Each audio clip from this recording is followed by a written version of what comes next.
Yeah. All right.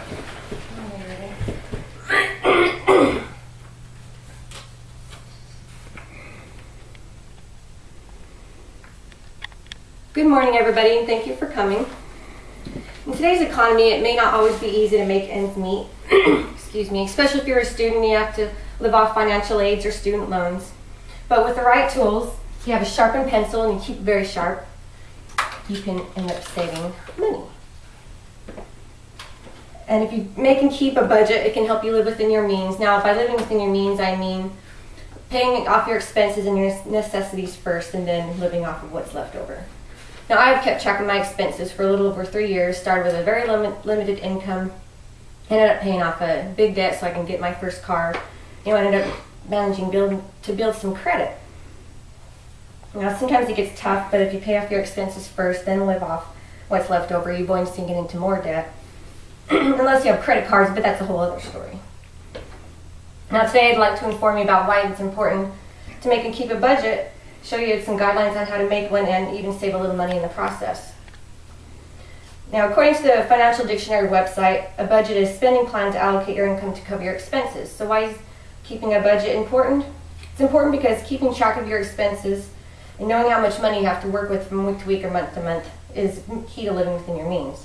Now, making a budget can also help you save for a vacation, put money down on a vehicle or a car, or pay off a credit card or other debt. But you can't just make a budget, you have to maintain one to keep up with changing costs. Now, a good budget has to be well made and planned. And according to my personal finance textbook, a good budget has several characteristics. It should be well planned, should be realistic, it should be flexible, to update changing costs. Also, budget should be clearly communicated to others if they're expected to live by it. Taylor can testify to that. He's expected to live within my budget. Our budget, I should say. Now, if you're familiar with Microsoft Excel and Quicken, these can really make things a lot easier. They can really make your budget really easy. Now, I like to use Quicken to keep track of my accounts, the amount in my accounts. I apologize, it's a little hard to see. But here's Quicken. On this one side, you keep track of shows each account. You can have a checking account, a savings account, a credit card, or a 401k, even keep track of your car loan. All you have to do is click on the one, this is checking, and you update each transaction that you make and it gives you your amount left over. Now, I like to use Excel to keep track of my monthly or weekly expenses. I keep track of the due dates and the amount that is due.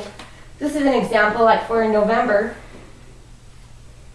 I have to make a week-to-week budget because I have to live week to week. So, for example, it's the 3rd, the 10th, 17th, and 24th. Just put in each cost, the amount due, and if you do a total, if you know how to use Excel, you can formulate the cells to keep a running total, and then you can also subtract the remainder that you have. You can subtract the money that you have each week from the remainder, so you know exactly how much you have from week to week. And it's real easy to update the costs. So $5 there. If you want to save more, just type in 10 and it automatically updates the total and the remainder, so you can see it real easy like that.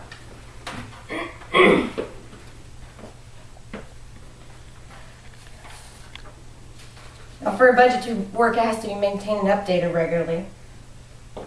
You have to keep track of all changes to your expenses, including changes in utility bills, credit card payments. You also have to keep track of your payment receipts. Now, this is where it can get a little tricky, because if you have a bank card and you want to keep track of your payment receipts so you can know exactly how much money you have left to spend, because if you look at the banks and theirs doesn't always update. So, it could take 3 or so days for them to update a transaction. So if you keep your own, then you'll know exactly how much left you have to spend. And you'll avoid overdraft fees, things like that, which cost you more money. So the key to maintaining a budget is being aware of what is already spent, not going by what amount is showing in the bank. This can lead to overdraft fees, like I was saying. Now, this concept can also be used for credit card payments and car payments by keeping track of the amounts owed. Now, it's also a good idea to save money. According to Liz Pulliam-Weston, a columnist on MSN Money, she's the author of 3 books. She says that it's important to have at least $500 in the bank. Especially in today's economy, it's good to have a little cushion in the bank for emergencies. Now, according to her, the first $500 is the hardest, but she gives a few tips on how to get there. You can use your tax refund, use all of it, save part of it. Try a buy nothing month. This is where you would just buy necessities and then save what's left over. Now, sell your stuff. If you have a garage sale or sell unwanted items of value on or textbooks on eBay or Amazon.com, save your change. That can always add up. And review your bills. Go through and cut out the unnecessary expenses. Or you can make it automatic. Now, by this I mean some banks will allow you to make an automatic deposit from your checking to your savings on a regular basis. Now, I've been saving regularly for a little over a year now. And even though it's not always a lot, I managed to save a little bit. I like to fit into my budget an amount regularly, so then it's always set aside and I fit it into my expenses. And you can always update it if your budget's flexible. If you have a shrinking or growing income, you can update that easily. Or even just if you round up your purchases to the next dollar, say you save like spend $10.20 at the store, round it up to $11 or whatever and save the 80 cents. Or even just save $1 for each transaction that you make. Even just saving a little just adds up. Now, whether you want to make an expensive purchase, save for down payment, or just have emergency funds, saving money is important, and it also teaches you restraint and discipline.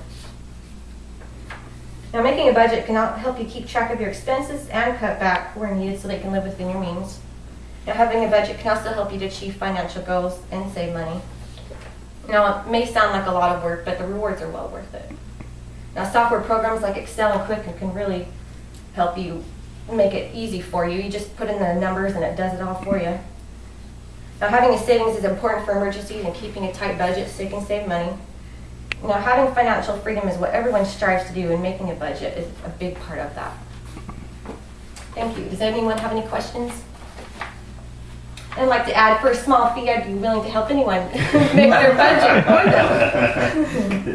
them. Yeah, we all need it. Thank you.